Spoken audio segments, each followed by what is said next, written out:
வீடுகள் கடைகள் இடிபடுவதால் கை கால் தலை என தனித்தனியாக பிரித்து பெங்களூருக்கு சிலையை கொண்டு செல்லுமாறு வியாபாரிகள் வலியுறுத்தியுள்ளனர். 25 நாட்களாக சென்று கொண்டிருக்கும் கோதண்ட ராமர் சிலை வந்தவாசி திண்டிவனம் சாலையில் உள்ள வெள்ளிமேடுபேட்டை கிராமத்தை சென்றடைந்தது. குறுகலான சாலை என்பதால் பெருமாள் சிலையை கொண்டு செல்லும் வாகனம் நகர முடியாமல் அங்கே நிறுத்தப்பட்டது. வாகனம் செல்ல வசதியாக கடைகள் மற்றும் வீடுகள் இடிக்கப்பட்டன.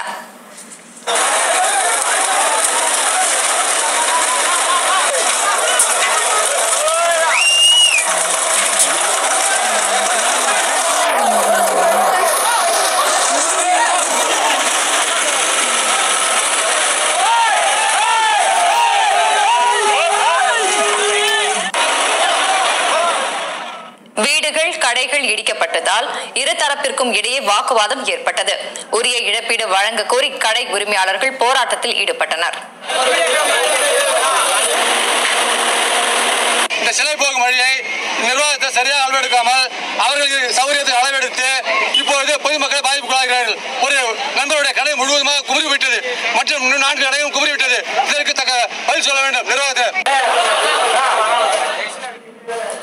வீட்டு உரிமையாளர்களுக்கும் வியாபாரிகளுக்கும் இழப்பீடு வழங்கப்பட்டதை அடுத்து சுமார் 6 மணி நேரம் கழித்து பெருமாளை ஏற்றி வந்த வாகனம் புறப்பட்டது. திருவண்ணாமலை மாவட்டம் வந்தவாசி அருகே உள்ள கொரக்கோட்டை கிராமத்தில் இருந்து கொண்டு செல்லப்படும் சிலை 25 நாட்களில் 16 கிலோமீட்டர் தூரமே சென்றுள்ளது. சிலை செல்வதால் திண்டிவனம் வந்தவாசி சாலையில் போக்குவரத்து மாற்றிவிடப்பட்டுள்ளது. இதனால் பயணிகள் பெரும் பாதிப்பிற்கு ஆளாகியுள்ளனர்.